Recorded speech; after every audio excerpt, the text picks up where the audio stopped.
Kali ini aku akan mendeskripsikan klasifikasi dan habitat dari ikan tongkol. Untuk klasifikasinya sendiri yaitu Phylum Chordata, kelas Telestei, Ordo Perciformes, family Scombridae, genus Eutinus, spesies Eutinus affinis. Selanjutnya, habitat dari ikan tongkol. Ikan tongkol umumnya hidup hampir di dasar laut. Ikan ini bersifat epipelagis, berenang membentuk schooling dan umumnya hidup pada kisaran suhu 21,60 sampai 30,50. Ikan tongkol merupakan ikan pemakan daging seperti ikan pelagis kecil. Nah, itu dia klasifikasi dan habitat dari ikan tongkol. Untuk materi selanjutnya akan disampaikan oleh teman saya. Nah, jadi teman-teman, di sini saya akan mempelajari sedikit apa sih penjelasan dari morfologi. Jadi, morfologi adalah ilmu yang mempelajari bentuk luar suatu organisme. Jadi, bentuk luar dari organisme ini merupakan salah satu ciri yang mudah dilihat dan diingat dalam mempelajari organisme tersebut. Kira-kira apa aja sih ciri khusus dari ikan tongkol? Ikan tongkol memiliki bentuk tubuh seperti cerutu dengan kulit yang licin.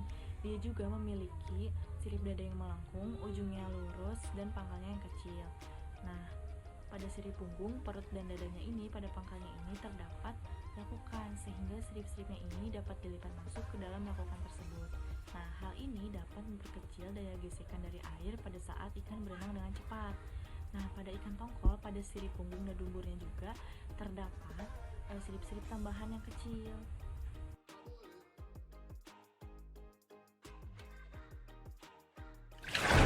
Ya, di sini saya akan menjelaskan sedikit mengenai morfologi ikan tongkol. Pada umumnya, ikan dibagi menjadi 3 bagian.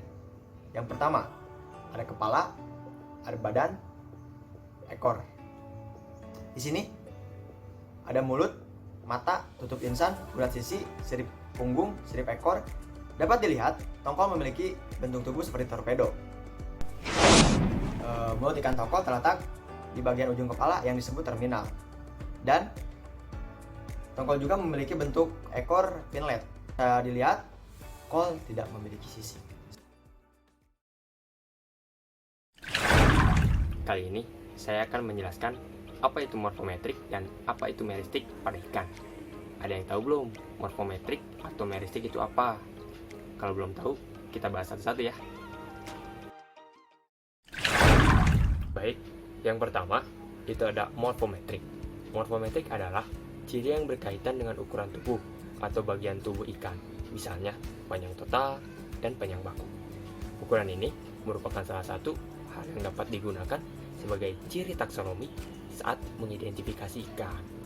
Karakter morfometrik yang sering digunakan antara lain, yang pertama ada panjang total, panjang baku, panjang cagak, tinggi dan lebar badan, tinggi dan panjang sirip, dan diameter mata. Selanjutnya ada meristik.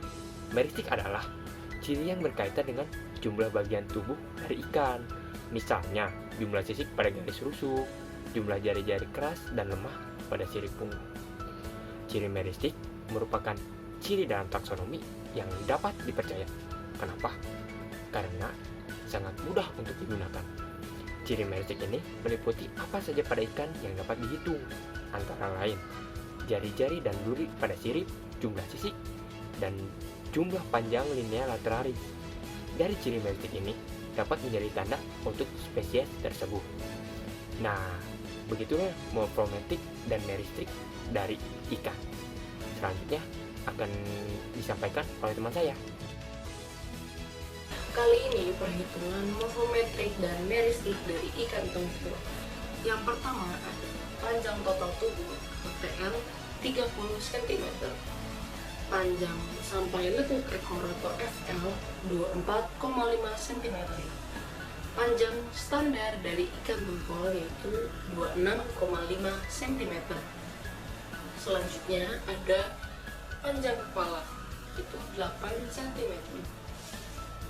Lalu ada panjang mulut 3 cm. Diameter mata 1,5 cm. Dilanjutkan dengan tinggi tubuh 9,5 cm. Lalu ada CPL 3 cm dan ada CPD yaitu 2 cm. Lalu ada panjang sirip dorsal 1 5 cm dengan lebar 2,7 cm. Lalu panjang sirip dorsal 2 3 cm. Panjang sirip pektoral 7 cm. Panjang sirip ventral 3 cm. Panjang sirip anal 2,8 cm. Sementara lebarnya 2,5 cm. Untuk perhitungan meristik didapati ada pada sirip dorsal 1 3 jari-jari keras dan 9 jari-jari lunak. Sirip dorsal 2 6 jari-jari keras dan 7 jari-jari lunak. Pada sirip pektoral terdapat 3 jari-jari keras dengan 28 jari-jari lunak. Pada sirip ventral terdapat 3 jari-jari keras dan 4 jari-jari lunak. Pada sirip kaudal terdapat 30 jari-jari lunak. Sementara pada sirip anal terdapat 5 jari-jari keras dengan 7 jari-jari lunak. Gimana ya cara melakukan pembedahan pada ikan tongkol? Kita simak bareng-bareng yuk. Yang pertama, kita perlu siapkan alat dan bahan untuk melakukan pembedahan pada ikan tongkol. Nah, alat yang kita butuhkan cukup sederhana. Yang pertama ada milimeter block yang telah dilaminating, lalu pisau untuk melakukan pembedahan pada ikan tongkol, lalu penggaris dan juga tali yang dapat digunakan untuk melakukan perhitungan morfometrik pada ikan tongkol. Lalu kita juga butuh alat tulis untuk menuliskan perhitungan yang telah kita hitung pada ikan tongkol ini. Nah, selanjutnya bahan yang kita perlukan tentu 1 ekor ikan tongkol. Nah, gimana sih cara melakukan pembedahannya? Kita simak lagi yuk. Untuk pembedahan ikan tongkol pada proses kali ini, kita hanya menggunakan 1 buah pisau. Lalu pembedahan dimulai dari lubang anas atau lubang anal pada ikan tongkol. Dilakukan secara melingkar ke bagian posterior operculum pada ikan tongkol. Setelah sampai ke bagian posterior operculum ikan tongkol, kita mulai membedah ke bagian bawah atau ke dekat perut ikan tongkol. Nah, setelah selesai membedah, kita bisa buka nih daging ikan tongkol tersebut. Setelah kita buka, kita bisa melihat ada apa aja sih organ dalam pada ikan tongkol. Nah, untuk mengamati lebih jelas lagi, kita bisa mengambil bagian-bagian organ dalam pada ikan tongkol. Pengambilan organ dalam pada ikan tongkol ini harus dilakukan secara hati-hati ya teman-teman, supaya organ dalam pada ikan tongkol tidak terjadi kerusakan. Nah, bisa kita lihat ya teman-teman, ada apa aja sih bagian-bagian organ dalam pada ikan tongkol. Ada limfa, gonad, usus, jantung, hati, lemak, insang, dan juga ikan pada ikan tongkol. Nah, untuk selanjutnya ada apa lagi ya? Kita simak terus yuk. Selanjutnya yaitu adalah fungsi dari organ-organ pada ikan tongkol. Yang pertama ada limfa sebagai imunologi atau kekebalan tubuh, lalu ada gonad sebagai alat membentuk sel kelamin. Gonad jantan membentuk spermatozoa dan yang betina itu membentuk sel ovum.